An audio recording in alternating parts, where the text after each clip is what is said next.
Welcome to Radhika's kitchen. இன்னைக்கு முந்திரி முறுக்கு எப்படி செய்யுதுன்னு பார்க்கலாம் வாங்க. 100 ml சுடு தண்ணி ஊற்றிட்டு உப்பு கொஞ்சமாக சேர்த்துட்டு நல்லா கலந்துட்டு கொஞ்சம் கொஞ்சமாக மாவு சேர்த்து ஒரு 2 ஸ்பூன் எண்ணெய் சேர்த்துட்டு கொஞ்சம் கொஞ்சமாக தண்ணி சேர்த்து நல்லா மாவு பிசைஞ்சிக்கலாம். இந்த மாவு எப்படி அரைக்கிறதுனா 1 kg பச்சை அரிசிக்கு 1/4 kg பொட்டுக்கடலை 100 கிராம் முந்திரி போட்டு நல்லா நைஸாக அரைச்சி எடுத்துகிட்டு வந்துடணும். முந்திரியை குட்டி குட்டி பீஸாக இதில் சேர்த்தக்கூடாது, ஏன்னா வெடிக்கும். நல்லா அரைக்கிறப்பே முந்திரி சேர்த்து அரைச்சிட்டு எடுத்துகிட்டு வந்துடணும். அதுக்கு எண்ணெய் சூடானதுமே அடுப்பை சிம்மில் வச்சுட்டு இந்த மாதிரி முறுக்கு புளியறதை சுற்றி எண்ணெய் தடவிட்டு முறுக்கு பிழியிறப்போ நல்லா சுலபமாக வரும். கரண்டிலையும் எண்ணெய் தடவிட்டு அது மேலே நம்ம முறுக்கு பிழியலாம்.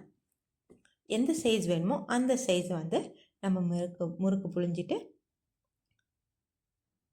லாஸ்ட்டில் லேசாக அதில் அழுத்தி விட்டுறணும். ஏன்னா புடாமல் வரும். அப்படியே லேசாக அழுத்தி விட்றப்போ எண்ணெயில் போட்டுட்டு அந்த பபிள்ஸ் மாதிரி வருது இல்லைங்களா, அதெல்லாம் அடுங்கி போயிருக்க எடுத்திங்கன்னா சூப்பரான நம்மளோட முந்திரி முறுக்கு ரெடி ஆகிடுச்சு. நீங்களும் வீட்டில் ட்ரை பண்ணி பாருங்கள். கண்டிப்பாக உங்களுக்கும் பிடிக்கும். லைக் பண்ணுங்கள், ஷேர் பண்ணுங்கள், சப்ஸ்கிரைப் பண்ணுங்கள், மறக்காமல் பெல் பட்டனை கிளிக் பண்ணுங்கள்.